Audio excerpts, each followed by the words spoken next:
Okay, so good evening all. Thank you for joining on a Saturday evening for this interesting session on Brahmi scripts.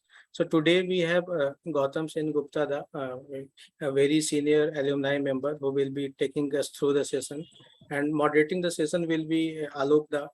So he is from 1970 batch. So now I will hand over the moderation responsibility to Alok Da, and then we will have the presentation after the initial introduction. So Alok, please, you would like to now take over the session. Alok also from 69. Okay, he's also. No, I am not. Don't make me junior, huh? Okay. Okay. So, very good afternoon, everybody who has already tuned in. And I think it's a great opportunity for me to be present in this Praktani Adda. Actually, a very coveted opportunity. It is for me something like returning to your motherland after 50 years. First, a little about this concept of Praktani Adda.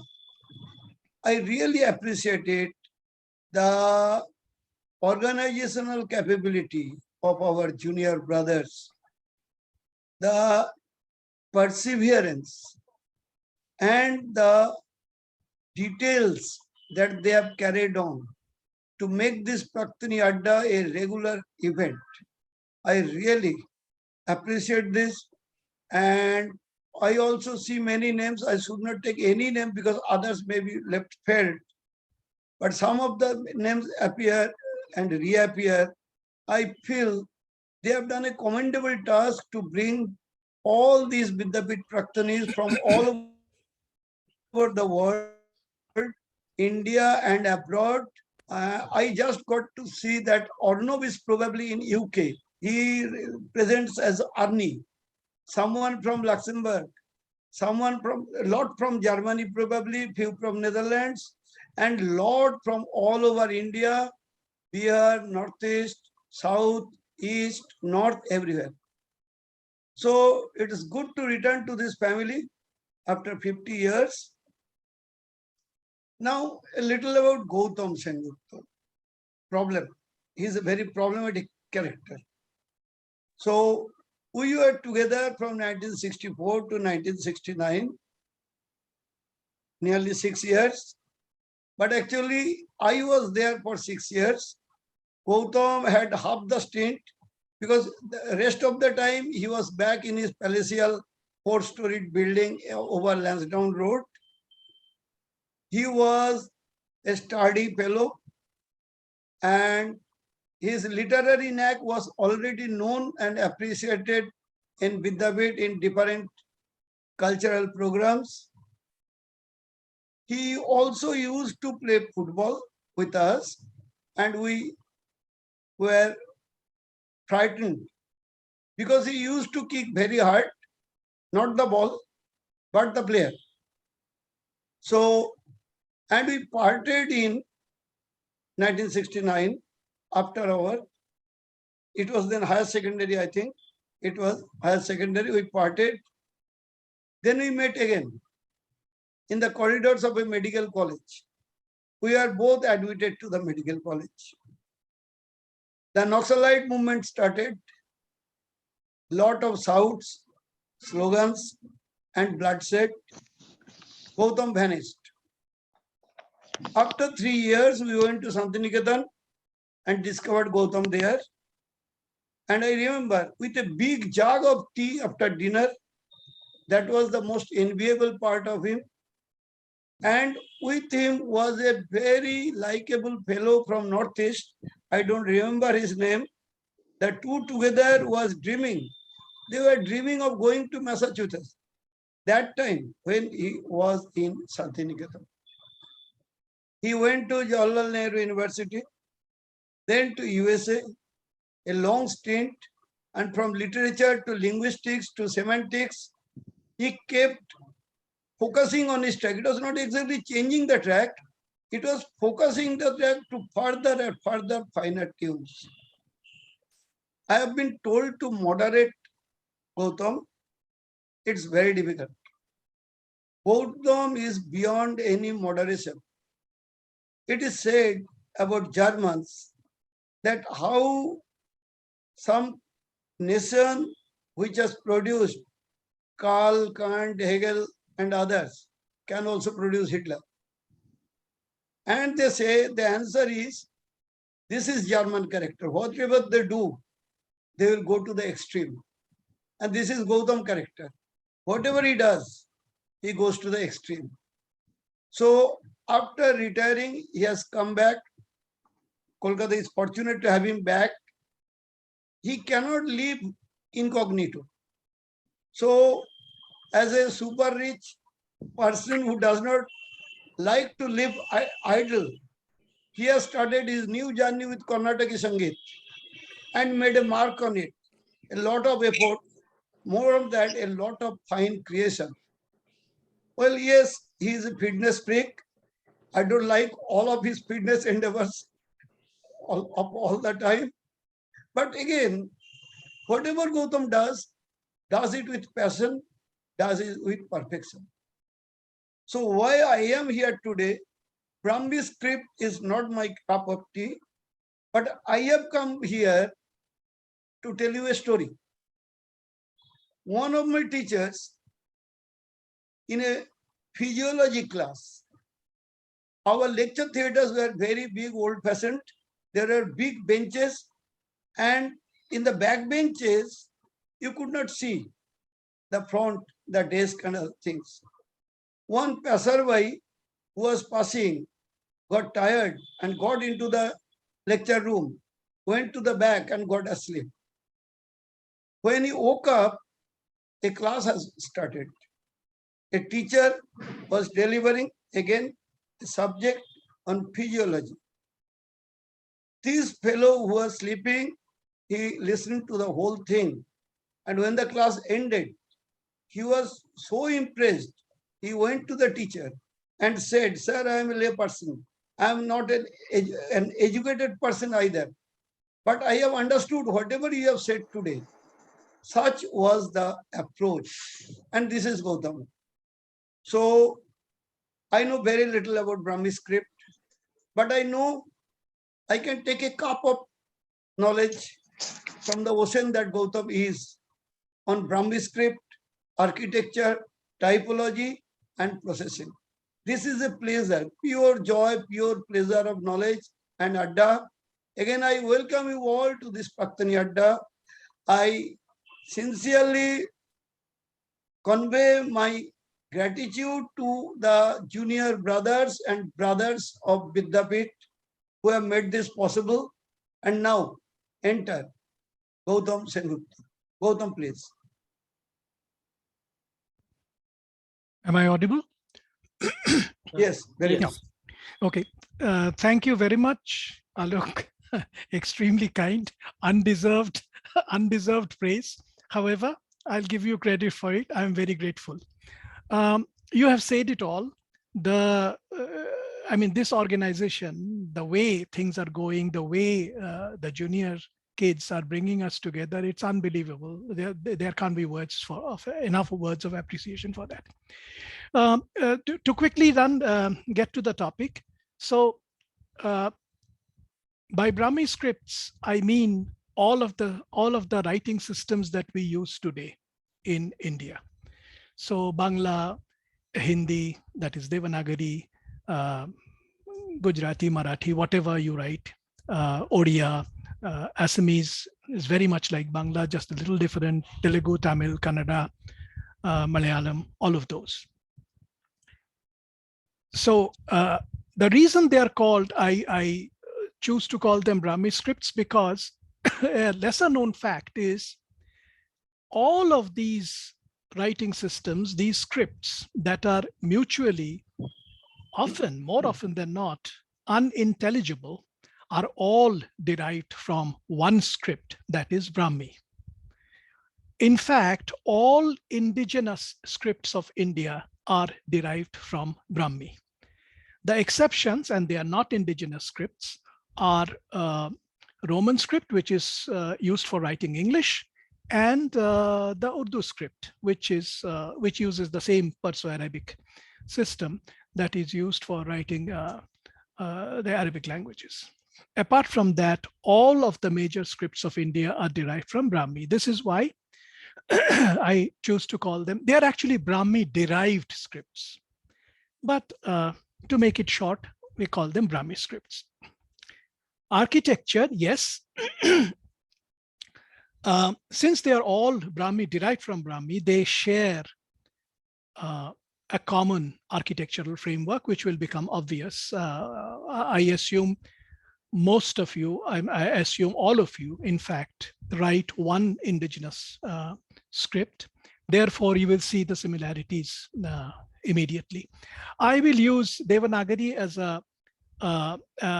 as my example because it is the most widely recognized script. So even in the South, Devanagari is widely recognized, even though their scripts are look so different. So that is architecture. Typology, yes.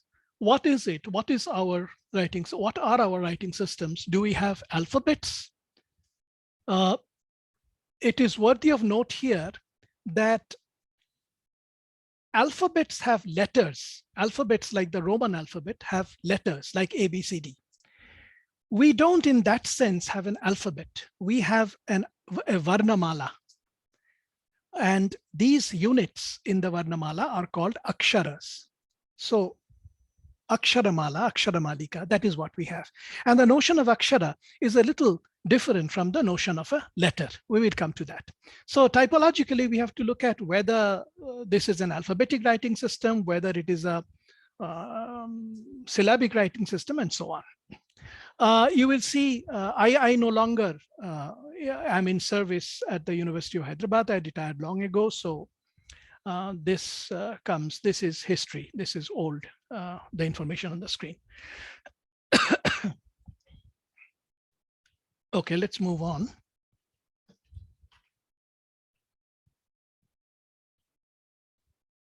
Okay, so was there literacy in ancient India? Gautam, can you make it full screen? Yes.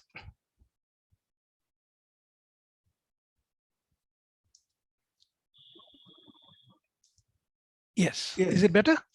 Much better. Please Okay. go on. So where was I? So was there literacy in ancient India is a question that I would ponder over for a few minutes. By the way, somebody help me keep track of time so that I don't overshoot. So most of the predominant view is that there was no writing in ancient India. That is, in pre-Ashokan India, people did not know how to write. This is the received opinion. Now, this opinion rests on three sorts of arguments. Arguments based upon material evidence, so do the writings exist? Indirect textual evidence, that is, reference to writing in other texts, in other cultures where writing was known, and testimony of first-hand observers.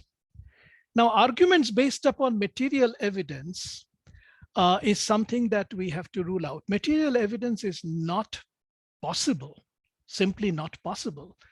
The reason being the material used for writing was not such that it could survive for thousands of years.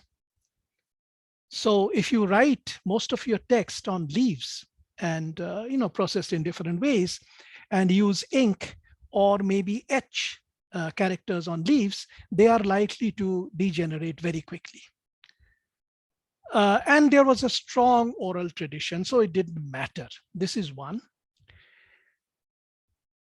Therefore, we don't have, in fact, any material evidence prior to Emperor Ashoka. Ashoka, around the 3rd century BC or so, we find the inscriptions in Ashokan Prakrit, Pali,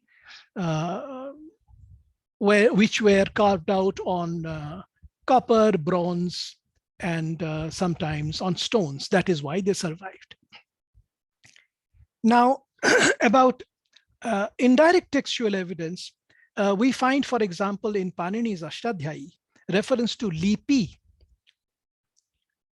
Now, this is a little controversial because Lipi also referred to images, paintings, or sketches. So they say. I cannot vouch for that, but because Lipi today for us means writing.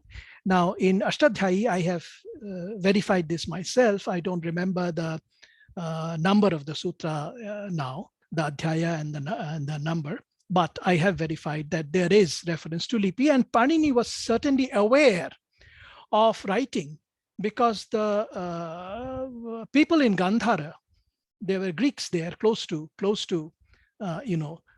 those areas. There were people who knew how to write. And there was also another script coming up there, Kharoshti, which probably predated Brahmi, we don't know. The most reliable, in our instance, the most reliable testimony we have are from first-hand observers. So mainly Greek historians, mainly Megasthenes, who came with Alexander the Great. So here you will find that in his Indica, two very contradictory pieces of text. And this, among people who have no written laws, but are ignorant of writing and must therefore in all business of blah, blah, trust to memory.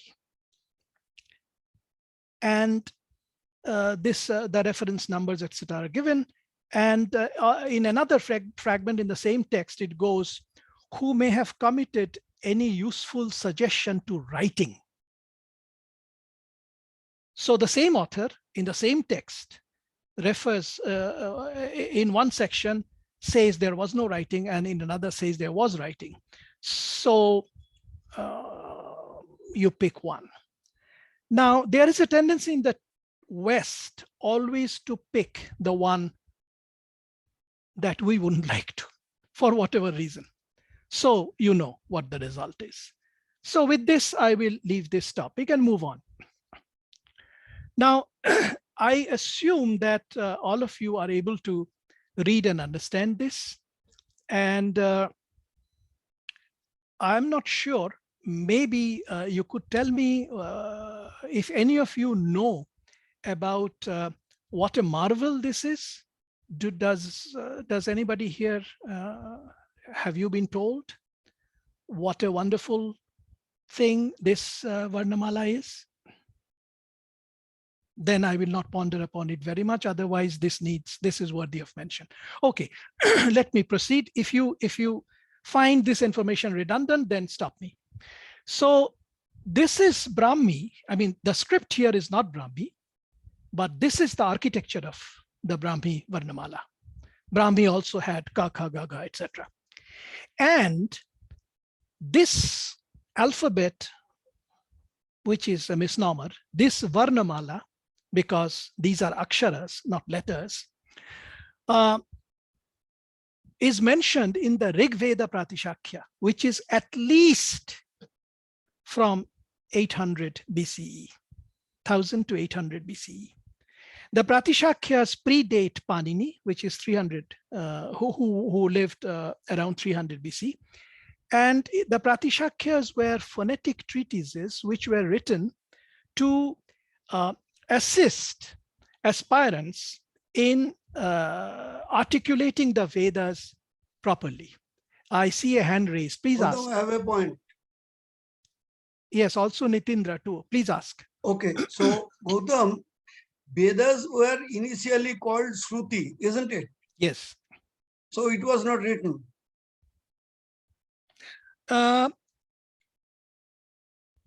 Shruti could also mean revelation.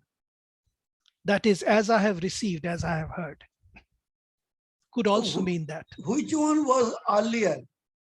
Ashokan or the writings of Veda Lipi as we get to Vedas were much earlier. Vedas were much earlier, but the manuscripts are much older, much later.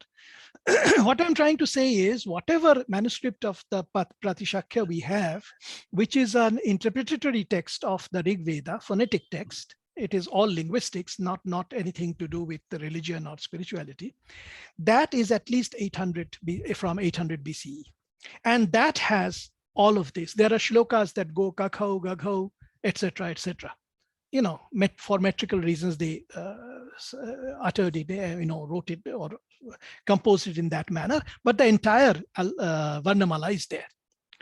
Now, what is magical about this is you look at the arrangement, you will see that each row in the Varnamala represents a place of articulation, which means ka, kha, ga, gha, nga, they are all articulated with a stricture, with a stricture, a closure in the same place inside your oral cavity. They are all velar, back of the mouth. If you feel your tongue, back of your tongue, while you say ka, kha, ga, gha, nga, you will see that the tongue doesn't move from that velar back position.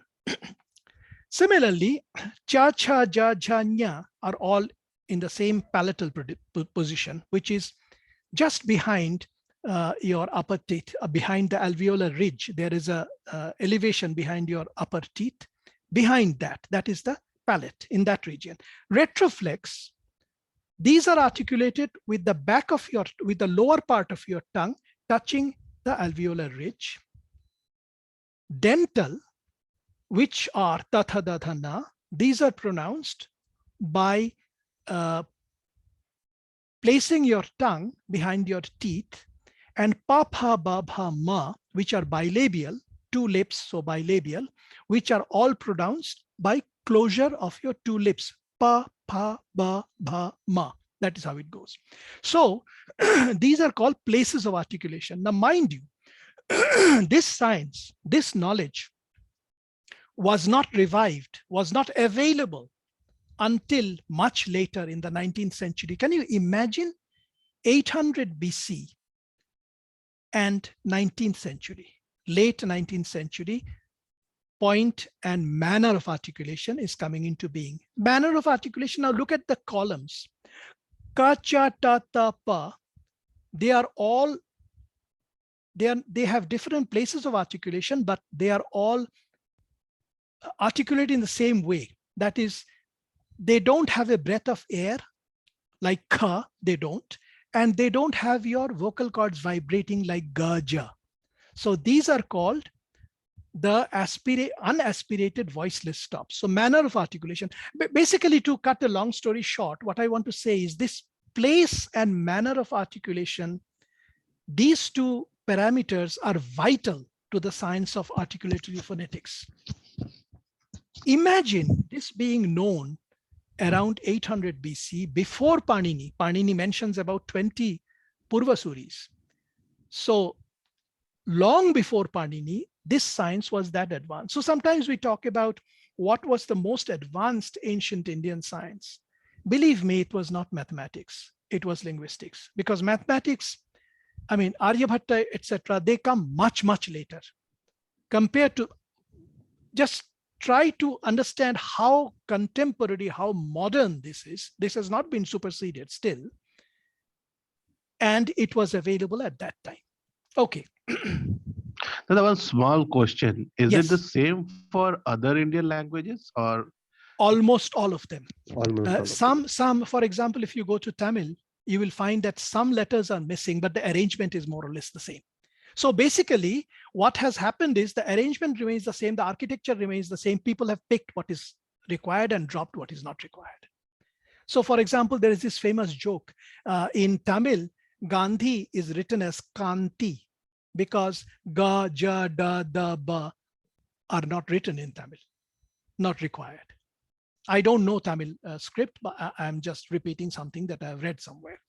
So this is the situation. Gautam, Yeah. what is better for you? Will it be interruption or you will take the questions after completion of your talk? No, if they are brief questions, it is better to take them now. The reason being that some of these may be crucial later. I mean, one shouldn't get stuck. Okay, so it's up to you. Please Yeah. go. Some civil service, man. Sorry? Okay. So what about typology? So French, German, English, Spanish, these are alphabetic. Japanese is syllabic. Alphabetic means you have an alphabet, you have letters, each letter stands for a sound. Syllabic means each symbol does not stand for a sound, but for a syllable.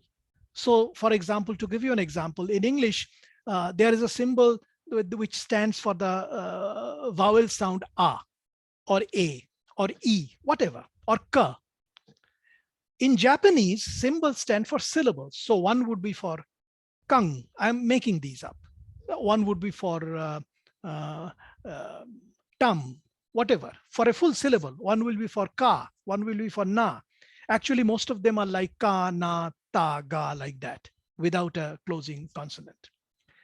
These are called syllabic. Then there are the featural ones like Korean Hangul. This is the most sophisticated writing system that we are aware of. What is sophisticated about this is, so for example, for what is the difference between ka and ga? The difference between ka and ga is they're exactly the same, except that in ga, in articulating ga, your vocal cords vibrate. In ka, they don't. Now for these two things, we have two different symbols that are not related. In Korean, the voicing feature has a symbol of its own. So to give you a made up example, both ka and ga would be written as ka, but ga will have a dot below the ka or some such thing which says this is voiced. So Korean is more analytic. It gives more information. It goes more into the structure of the writing. And the reason is Korean, of course, was man-made. It was designed by fiat, by orders of the then king. Chinese, we have a misimpression that Chinese is logographic, that these are pictures which stand for ideas. That is false. These pictures stand for the syllables. Each symbol stands for a syllable. However, in addition, it has a mark which is semantic. So let's say there's a syllable for, there is a symbol for the syllable tum. Now the mark, the semantic mark says this has to do with kitchen or this has to do with government. So combining the two, you derive the name of the meaning of the word. So government tum may mean king. I'm making these up, by the way. And kitchen tum may mean the wok. You get my point. But basically, these stand for syllables. This logography story is just not correct. Then there are abyats, which are Arabic, Hebrew, etc., where vowels are not fully spelled out. There are marks and you are free to interpret them. You need some knowledge to be able to interpret. And then finally, there is Ethiopic and Brahmi, which are called abugidas. Now, what are the features of these writing systems? I will only compare alphabetic and abugida because there is a controversy here. There is a claim that alphabetic writing system is more efficient, is more scientific, blah, blah, blah. Alphabetic is segmental. What do I mean by that? So dog, 3 letters standing for consonant, vowel, consonant. There are 3 segments in the word, the vowel, and g, and there are 3 letters. And they give no syllabic information. So look at the second line, awesome, for example. Awesome, I have put the dot just to indicate the syllable break. Actually, there is no dot when you write it. So if you write awesome, nothing there tells you that there is a syllable boundary between aw and some. So no syllabic information. This is also a feature of alphabetic writing. However, note that the segmental feature breaks down here. There are only 4 segments here, and look at the number of letters. There are 7 letters. So the claim about alphabetic superiority, blah, blah, blah, these are all rubbish. I mean, those are just, anyways, discrete, letters do not run into each other, and linear. Sequence of letters follow the sequence of sound. So for example, in dog, the vowel g, that is the sequence, and the writing is the, D-O-G. However, compare that with key and K. What are the sounds? The sound is ka followed by E, but look at the writing. The E comes first and then the ka. So not linear. Look at the Bangla K. Ka comes first and A, the sound comes later, but while writing, the A comes first. So this is non-linearity. Alphabetic writing systems are linear. Ideally, one-to-one correspondence between phonemes and graphemes, between sounds and units of writing. This is an ideal feature of alphabetic writing systems, but that, as you know, does not hold. So for example, in Awesome, there is no one-to-one correspondence. I am rushing a bit because it's taking more time than I thought it would. What about abugidas? One is dependent vowel. So this a ki matra, this cannot be written independently. It is dependent. It has to be written on a consonant. So having dependent vowel symbols is a feature of abugida. And then inherent vowels. So in ka, I have only written the consonant, but in the word kamal, the pronunciation is ka. So the vowel is understood. So it is assumed that this letter has an inherent vowel.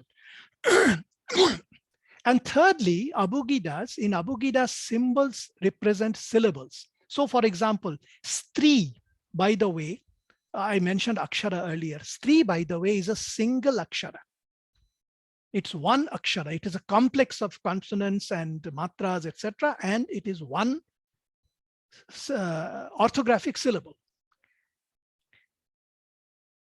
And it does represent a single syllable. However, I will show that this does not hold. So why are these features listed out? The reason is the claim is that because of the inherent vowel and because of the syllabic representation, the abugidas take more time to process, are less efficient, and so on. I will ignore the dependent vowel symbol because they have nothing to do with processing, as we have shown in our own work, in my work and the work of my students. So let us move on to this and concentrate on these two claims: inherent vowel and symbols representing syllables. Okay, let's look at the inherent, let's look at the symbols represent syllables claim first. Look at Prabha. Prabha. Prabha has two syllables, pra and bha. The first akshara represents a syllable and the second akshara represents the second syllable. Good enough, the claim holds. But look at Vipra. The syllables are, as written in phonetic script, syllables are Vip and Ra. There is no akshara representing Vip, and there is no akshara representing Ra. The aksharas are V and Pra. Therefore, this claim that Brahmi derived scripts are abugidas, based on the claim that the aksharas represent syllables, just falls flat. Look at the next example, shiksha. Shik is a syllable, ksha and sha is a syllable. However, there is no letter, there is no akshara representing shik. There is only shi and ksha. No correspondence between aksharas and syllables. Look at shakti. Shak is a syllable, ti is a syllable, but there is no akshara representing shak, and there is no akshara representing ti. The aksharas represent sha and kti. Therefore, this syllabic writing system claim absolutely falls flat. Next, let us look at the claim that consonants have inherent vowels. So ka stands for ka plus a. That funny symbol actually is a phonetic symbol called schwa. It stands for the vowel that is pronounced in articulating kamal. Not o, not a, but a. That's called schwa. So the claim is that there is an inherent vowel in the akshara ka, and it is actually ka plus a.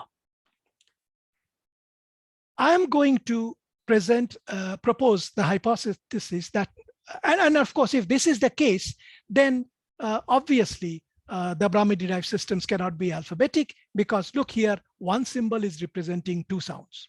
I'm going to claim that ka represents only the sound ka without the vowel. Now let us evaluate these two theses. We will use, as you know, in scientific theories, Occam's razor simplicity is of extreme value, particularly in the cognitive sciences, in Chomskyan linguistics, in all of linguistics post-Chomsky. Economy is a huge issue. Economy in theory construction is a huge issue, because these theories have to be accommodated in your mind or brain or whatever you want to call, and that has finite resources. What is the problem with hypothesis 1? Suppose Ka is Ka plus A, then what is Ki? Ki has to be Ka plus A plus E, because Ka stands for Ka plus A and the matra stands for E. In that case, it should be pronounced as Kai, not Ki. Unless we hypothesize that the matra E is actually, Gautam, yes? why not a cup of tea or a lukewarm water? Not available? I just had a cup. I don't know what is happening. I think this is hurting your ears, but I'm sorry. No, nothing to be sorry. Nothing. This is Adda, Gautam. This is Adda. Yeah, and I'm also rushing. That's one reason why it is this is happening. Go on. Okay, so unless we assume that the E ki matra actually is a deletion followed by E. So the deletion deletes the schwa and then E is added, then it works. However, look at how complicated this thing gets. The E ki matra, it is very unintuitive to assume that it is a backspace followed by the vowel E. What about hypothesis 2? Hypothesis 2 said Ka stands only for K, Ka, without the vowel. Ki stands for Ka plus E, that's it. And diacritic E, that matra, is just E. Isn't hypothesis 2 a far simpler, intuitive and natural theory?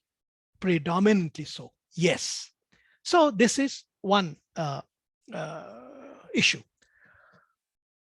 But then, if what I'm saying, this hypothesis that I'm supporting, namely hypothesis 2, is correct, then how is it that the symbols Ka and Ma in the word Kamal or Kamala in Sanskrit are pronounced as Ka plus A and Ma plus A respectively? Where does the vowel come from? This is what I have to account. And that is the beauty of the theory. Before I move on to that, let me just quickly introduce you to some jargon. I'm sorry, I apologize, but it is absolutely essential. Otherwise, we cannot move forward. I have to tell you what abstract and or underlying representations or deep structures are. So I'll take examples from Bangla because it is the examples are very easy to find. So you know the root vowel, the root verb, kor, do, ja kor, tui kor, that's to do. However, what happens is in the first person, the O becomes, by the way, capital O I'm using to represent the sound O, and small o for the sound O. In the first person, how is it that it is kori, but in the second person, it is koro. In the third person, it is kore. So in the first case, it is kor, not kor. To explain this, in formal linguistic theory, starting from Panini, this is no,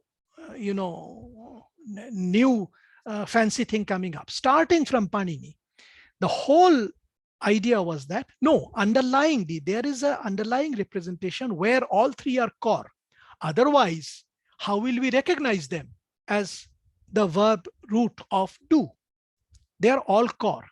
Now, what happens is kor is followed by E, which is the first person suffix, and the E is a high vowel. Please ignore the detail. I mean, high vowel means when that vowel is pronounced, the tongue is raised higher than when O is pronounced, and O is higher than when O is pronounced. So that is high, mid, low. Now, what happens is when kor is followed by E, because E is a high vowel, it pulls the O up to O. So I have just told you what I mean by underlying representation and surface representation. We say kori, that is the surface representation, but underlyingly it is kor plus E. And there are formal rules that map kor plus E into kori. With this in mind, let us move on to, I will apply this to orthography. It has never been applied to orthography. I will apply the same linguistic principle, the same formal theory to our problem in orthography. Let us take the word Pratiksha. Pratiksha. What is the problem of orthography? Basically, there is a sound representation, what you say. Orthography represents that in writing. Now, what you say is pa, ra, a, pra, tik, sha. This is what you say. There are 448 phonemes or sound segments. Okay, sorry. Now, I have claimed that in Brahmi, the representation, the correspondence is 1-to-1. It's a 1-to-1 mapping, just like ideal alphabetic systems. So pa gets mapped to this, ra gets mapped to this, a gets mapped to this. You can follow the rest, right? 1-to-1 mapping.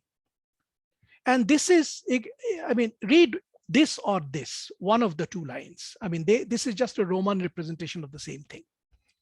So each sound, this is the sound representation, and these two lines are the orthographic or written representation. Each sound is represented by a single letter, as in an ideal alphabetic system. Now, how do these things get organized? These letters get organized into Brahmi aksharas. Remember, Stri is a single akshara. How do they get organized into an akshara? Here are the formal rules. The first rule is C star V. So you identify all the one or all the consonant sequences, 0 or 1 consonant sequence followed by a vowel. So consonant, consonant, vowel. So stop. Pa, ra, a, pa, ra, a. CV, the C star V rule isolates this. Then what do you have? Consonant, vowel, stop. Ta, i. Then what do you have? Ka, sha, a, stop. Ksha. This is what you have. This happens, this is due to the C star V rule. Absolutely formal mathematical rule, no exceptions. This you get. Now there is an a deletion rule. What does it say? Whenever at the end of a sequence like this, you find an a, not any vowel, a, the schwa, just delete it. So pra becomes para, a becomes para, tai stays tai, kasha a stays kasha a, right?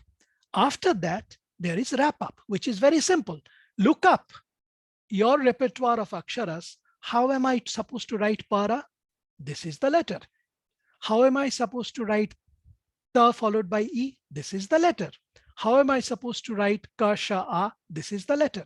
Now, this has to be in a dictionary kind of thing, because these are idiosyncratic. There is no rule mapping this to this.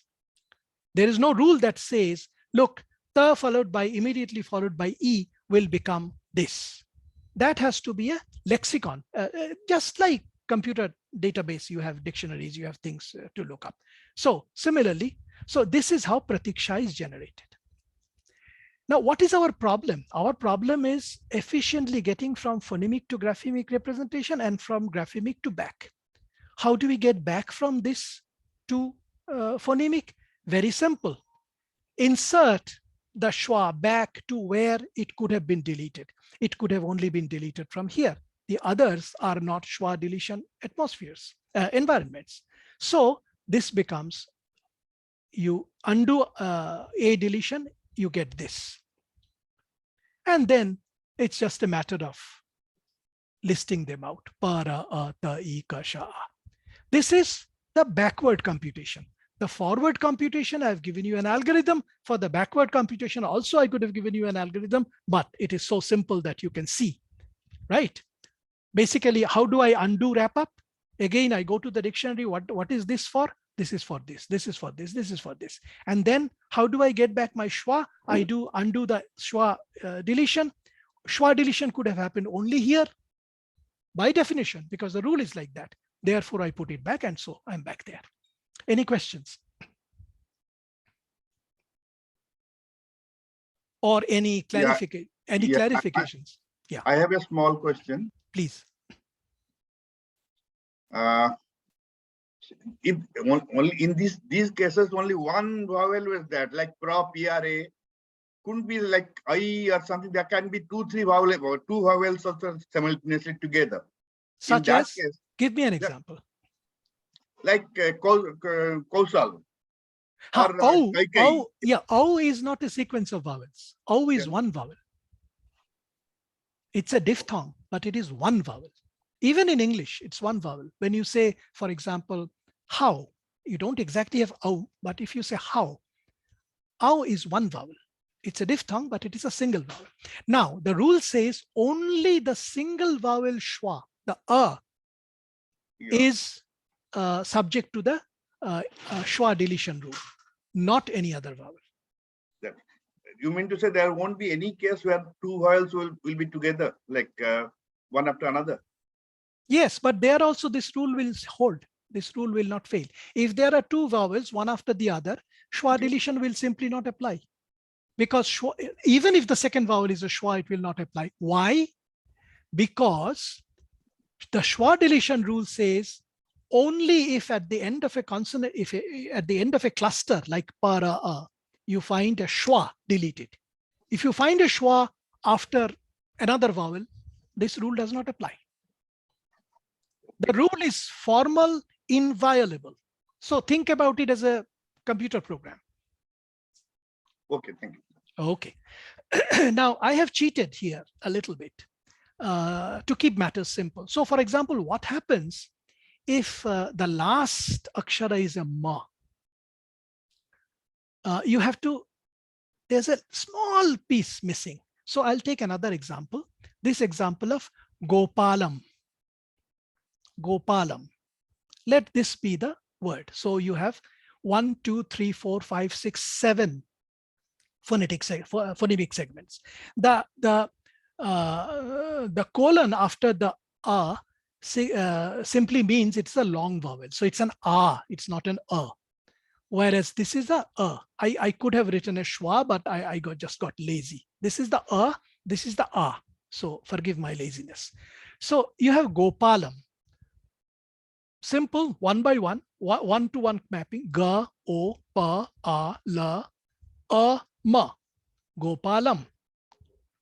This just means that bar.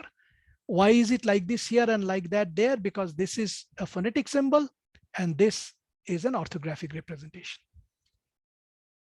What happens? CV rule. Pick up all the consonants that end with a vowel. So ga ends with a vowel. So ga, o, pa, a, la, a, and ma. Right. Then what happens? Schwa deletion does not apply here. No schwa here, no schwa here, no schwa here. No schwa here either, because this is just ma. There's no after that. However, ignore the full stop for a minute. Ignore the full stop here for a minute. However, then that gives you the same thing back unchanged, right?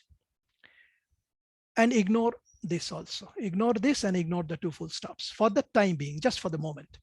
So you will get exactly, imagine they are not there, just a duplicate of this. Imagine this here. You will get exactly that back because schwa deletion does not do anything. All right, then what will happen? Ga, o, you look up, how is it to be written? Go, how, pa, a, how is it to be written? Like this. La, how is it to be written? Like this. However, how is ma to be written? It is to be written just as a ma, right? Ma is just to be written as a ma. That will get you into trouble because when you try to undo the rule, this will appear to be a suitable candidate where schwa deletion might have happened. Therefore, you will end up inserting a schwa, and instead of getting Gopalam back, you will get back Gopalama, which is wrong. Therefore, the schwa deletion rule has to be slightly complicated. What does it do? It deletes all aksharas that end in schwa. And if it finds an akshara that consists of a consonant or a cluster of consonants with no vowel at the end, then it inserts a formal symbol, let it be a full stop, which finally surfaces as the virama, this thing which we erroneously call halant. Halant actually means any sequence that ends with hal. Hal is a Paninian Anubandha, which stands for consonants. So any sequence that ends with a consonant is a hal. Hal is halant, is something that halant literally means ending in hal, that is ending in a consonant. So this symbol itself is not halant. A sequence of letters that ends in a consonant is a halant. The sequence is technically called virama. So when the schwa deletion rule not only deleted schwas, it also inserted a halant prototype where the cluster had only consonants and no final vowel. Therefore, you finally get Gopalam. How do you undo this? The moment you look at this, you know this is not a situation where schwa could have been deleted. This tells you that. So you don't insert a schwa back. You get this back. La gives you L, pa gives you this, you get there. Then you do C star V, that is, you club these together, no change because they are, and finally break these up and you get Gopalam, etc. I went a little fast here. If you have any clarifications to seek, please ask. I will repeat one little thing. So for example, unless this full stop thing was included, the ending would be Gopala and a ma here. When you try to undo this, the ma will look like an environment where schwa deletion could have happened. It could have been ma followed by a, and schwa deletion would have applied and would give you just a ma without the halant, without the virama, by the way.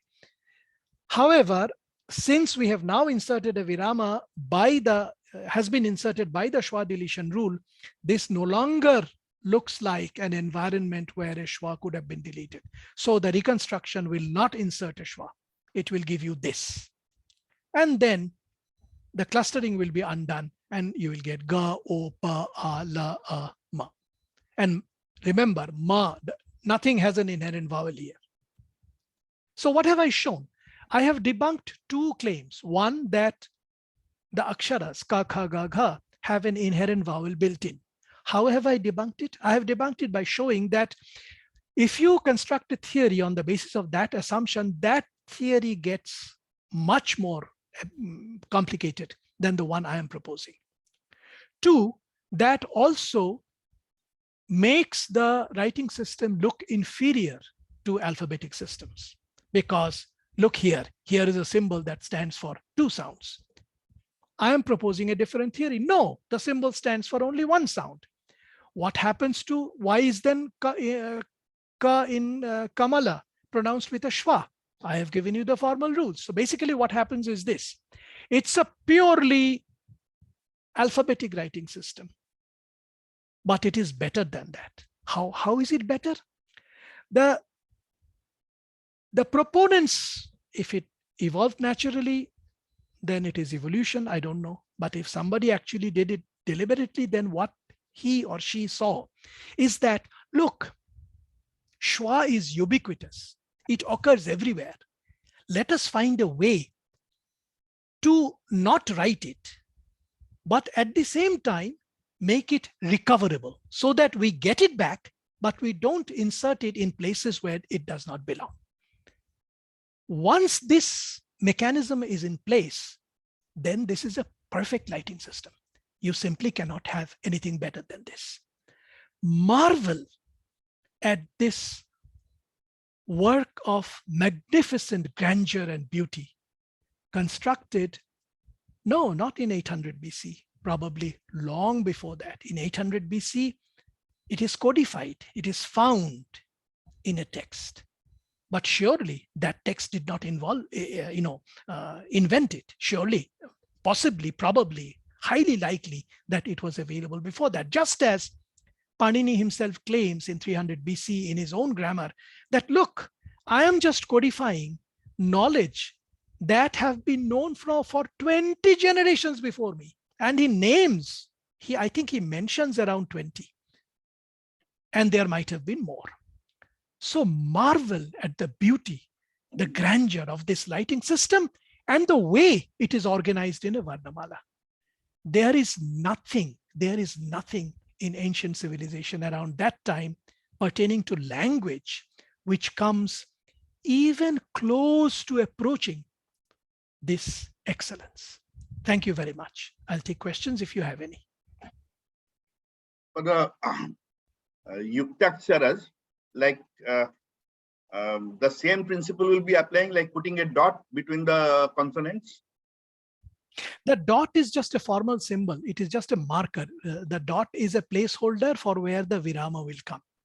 This dot doesn't mean anything actually. This will never show up. What you will see is this. These are underlying representations. These you will never see. What you will see is this, and what you will hear is this. These are intermediate representation, and this is known as a derivation. Just as you never hear or see Kori, you only hear Kori. But I am proposing that in the derivation, at some point there is Kori. Otherwise, you cannot explain why it is Kori, but Koro. So these Gautam, are, yeah. The end was rather in a hurry. Yes. Any reason for that? 1 hour. 1 hour is too short. 40 Yeah. minutes is too short. I mean, I am used to teaching 2-hour classes, and this is original. This has never been published. Nobody has proposed this. This is absolutely, mint condition. So it's not so. It is time consuming. I'm sorry, but what I meant, like as you put, we call halant. You say whatever it first. halant. Let us call it halant. To get back from Gopalam, Pal or in Gopalam, whatever it is. So similarly, say spandan. Yes. Pa and pa, there won't be any in between. No. So there also, once you write that, once you try to come back to the phonetics or the graphemic things, we'll have to add a somewhere. So while reprinting the a deletion or something, do we have to put some symbol there? Not there. Come back. Not there. I wish I mean, I can do it, but the thing is, I will then have to modify the Gopalam. Spandan is very easy. So it will be sa, pa, shwa. That shwa will be deleted. There will be nothing in between. There is no need for a halat. It will be sa, pa, shwa, span, and na, da, na. Right? So there will be absolutely no need for an insertion, because once you have something like sa, pa, you will just look up the dictionary, your, not dictionary, your lexicon, your collection of yuktaksharas, and you will see how is sa, pa written. You will find the corresponding Devanagari or Tamil or Telugu, Malayalam, whatever, and you will insert it. This works. This works with Spandan. This works with everything. Where it will not work is where language has changed. So, for example, in the Shwa deletion rule, the Neo-Indian languages like Bangla, Hindi, not so much Hindi, Hindi also, Bangla, Hindi to a lesser extent, they have become lazy. So the Shwa deletion sometimes has become optional. That creates problems, but it doesn't create problem. All I have to say is Shwa deletion is optional in these writing systems. However, there is a convention. So for example, Bollo, you can write ba, la, la, right? But without a halant. But if you look at slightly older version of Bangla, you will see it was written with one law below the other. And often in contemporary Bangla, it is written with a halant. So basically, this is the work of Jnanapapi. You know what it is, but you're just too lazy to do the right thing. So just stretching a little far. Yeah. So any idea how this we utter prafulla? North India utters the same word as praful. They delete the o. And then South India adds another o practically. Why this variety arising from the same script? It's not a matter of, because the languages are different, because the words have changed. They are underlining. So for example, for us, prafulla at this level, the phonemic level, we'll have a shwa at the end. We'll have an o, prafullo. Yes, at the end. Yes. Whereas for Hindi speakers who are saying praful, let's say, they will not have that here. So if you don't have that here, obviously the mapping will be different. No, is it just a difference over the time that separated the? Yes. What happens is all linguistic change starts first at the phonemic level. The sound changes, the writing does not change. And that is what makes linguistic reconstruction possible. That is what makes comparative philology possible. Gautam, so how do you write Satyam? So is there a halant at the end or it should not be there? It's optional. I mean, you could write the halant. I think nobody will find fault with you. But in Bangla, I don't think you have to. So basically, it's a matter of optionality. You're taking liberties with this rule. So in Sanskrit, there is a halant. I think. In Sanskrit, you can't take liberties. It's fixed. Assume this. This is what the situation was in Sanskrit. But because now that the languages have changed, they have diverged from Sanskrit. What has happened is this level has changed. One thing that a lot of people say that because of very strict grammar rules, Sanskrit did not catch up with masses and maybe other languages did. Is this theory to some extent correct because you have very strict grammar rules in Sanskrit and maybe you can take some liberty in other languages? Let us unpack this. What is meant by strict grammar rules? Panini's grammar was a descriptive grammar. He did not lay down rules. He looked at language and derived rules. So grammar cannot be strict. Grammar is a description. Now what happened? Like English, it assimilates words from other languages very freely. Maybe if we don't. Sanskrit did not come into contact with that kind of thing. And later when Sanskrit evolved into the Prakrits, what happened is it assumed an elevated sort of like Hochdeutsch, a high standard. It was used for ceremonial purposes and it became holy. It was holy. That is why the Pratishakyas were written, to preserve the correct pronunciation. The reason for preservation of Sanskrit like that is because of that, because the Shrutis and Smritis were in Sanskrit. That is the reason. And also, Satyam, language is always a two-way communication. Practically, English has gained the most because it has been the most global. And other languages also, Hindi, for example, even Bangla, you say, a lot of words have come from now, which were not there even 20 years back. We use English words, I mean, table, etc. All of these are, Janla. Janla comes from Janela. I mean, all of these are borrowed words. We have incorporated something in English also. Gherao is purely Bengali, which has been turned into English. Turned into English. With Sanskrit, I think what happened is not strict grammars. Grammars are not strict or are not unstrict. They are basically either faithful, good, precise, or not. They are either good descriptions or not. Panini's was a great description, and the preceding phonetic texts like the Pratishakyas were precise texts, but they did not prevent changes. What would have happened is language would have changed and people would have come up with other grammars. What prevented change is Sanskrit was the vehicle of spiritual texts. The Vedas could not be changed. Even Shankara, who was a monist, for example, Adi Shankara, why would he believe in Purva Mimamsa?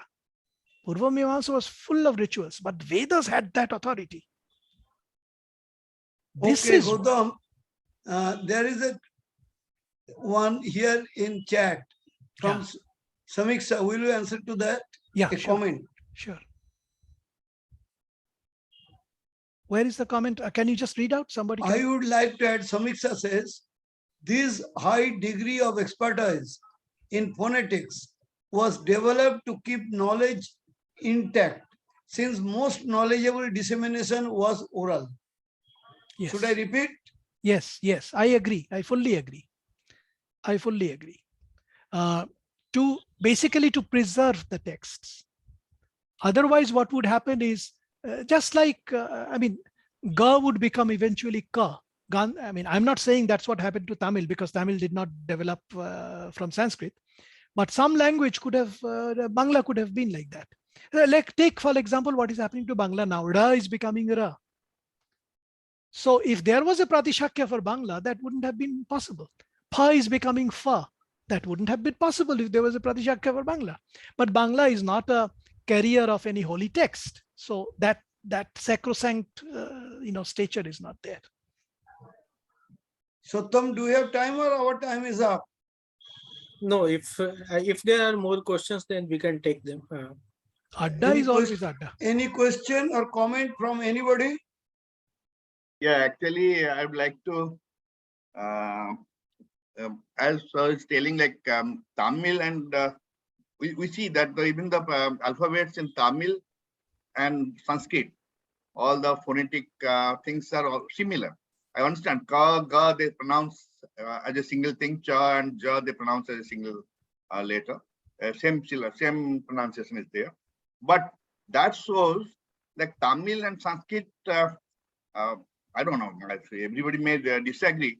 Like there has been some relations between Tamil and Sanskrit. The Tamilians nowadays don't agree to that. They say that ours is totally much older than Sanskrit. Ours is totally different than Sanskrit. But what we see, their grammar and things are almost same. And their letters, at least the writing has is the Devanagari script slightly modified. So what's your view? Like, is Tamil really a separate, totally different roots and older than Sanskrit as they claim nowadays? Or it's a related thing, or it's derived from Sanskrit, or what's your view like? As I commented right at the beginning, the similarities you notice are not surprising, because Tamil and Devanagari are both derived from Brahmi. But that has nothing to do with Sanskrit. Both Tamil and the writing systems I'm talking about, not the language, the writing systems are both from Brahmi. However, so the same mother, two children. However, Sanskrit and Tamil don't have the same mother. This is the problem. Similarities, yes, many. And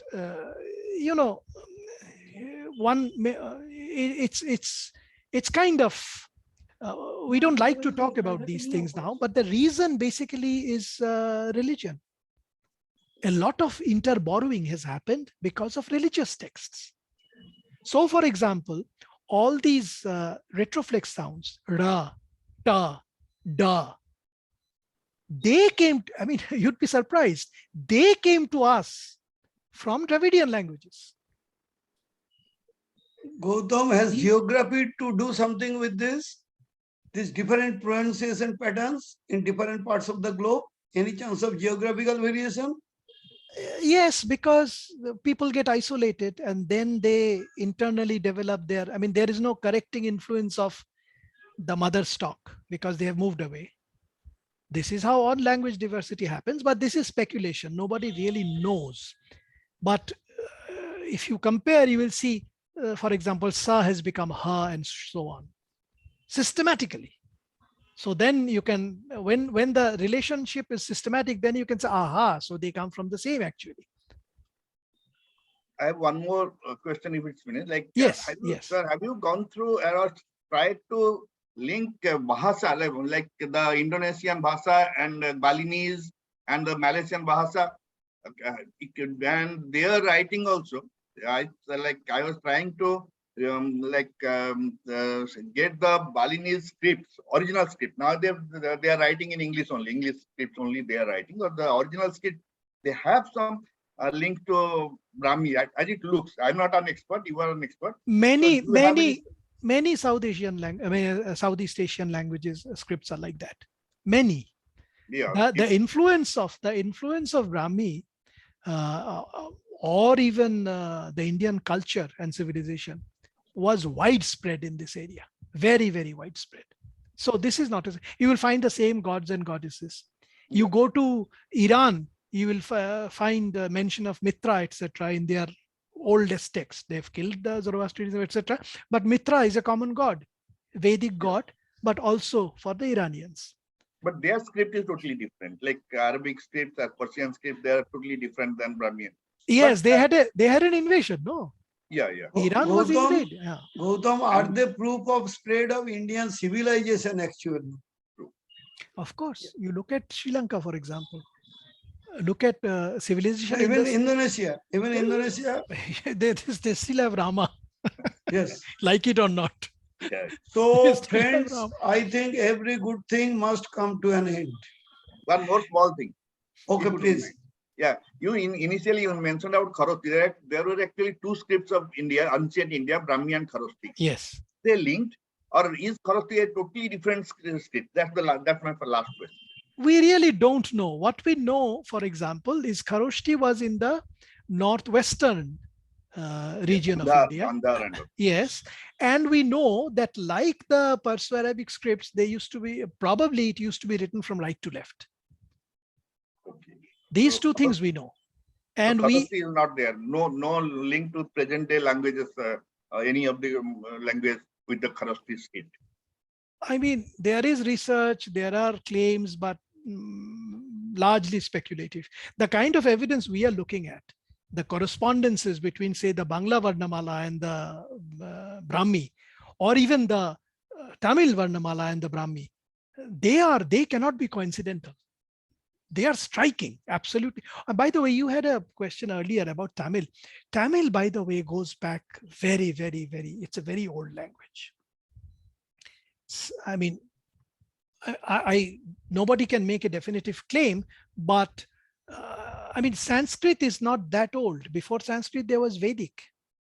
Sanskrit is a refined form of an older language. I wouldn't be surprised. I mean, what did the people of Mohenjo-daro and Harappa speak when the Proto-Dravidian languages were, if they developed there, if they were developing there, what did they speak? We don't know. So it won't be Tamil maybe, but if they are all from there, it will be a mother language of Tamil, Telugu, and all of them. Something like a Proto-Dravidian language. But I'm not a historian. Is it your primary interest or something else? No, I am an engineer. My interests are different. I'm retired engineer, but this I have visited many Southeast Asian countries and almost all the states and tried to learn some languages outside my work job. But I'm interested. I mean, to know, gather knowledge, and that's why I was trying to get. If I would have time, I would have known. Like there are many, even in South India, there is a Swarashtra group or something. Their script, I found my script is Odia. I found so much of similarity between them. I don't know, like Brahmi, obviously Brahmi. The reason is that you have the same mother. Yeah, even from the Brahmi, there have been the branches are too far, like Gujarati and Bangla. There is so different. Like not in architecture. The letters look different, but same kaka, same matras. That is same. That I agree. But it's been deviated so much. Like okay, I gave wrong example. Maybe Tamil and Bengali or Telugu and Bengali straight. If you look. Just like that, you may not find any even Bengali and Odia, we are so close. Even Bengali and Odia, you will find more similarities between Odia and the scripts in which the southern languages are written than with Bangla. Only apparently. But inside, if you look, it's closer to Devanagari and Bengali than Telugu. That is what I'm saying. All of these languages are also on the superficially. A lot of similarities on Bengal and Assamese. It's the same. Same. Almost except Ra and Ba, everything is same. Too little differences. Okay, so if you permit, and no more questions and no more comments, and with a very fond memory of this entertaining afternoon, Satyam, may I leave it to you now to close the session? Yes. So, thank Gautam? you. Yes, thank you for Gautam, any parting message? Yes, thank you. Thank you for your precious time. Okay. Yes, I mean the top pulmonologist of India. You would rather thank you for your precious time. Yes. So we are all thankful to both of you actually for taking time, and So nobody, so somebody like me who studies economics, it's a good break from our day-to-day work to actually look for something new. And Satyam, what was your date of birth?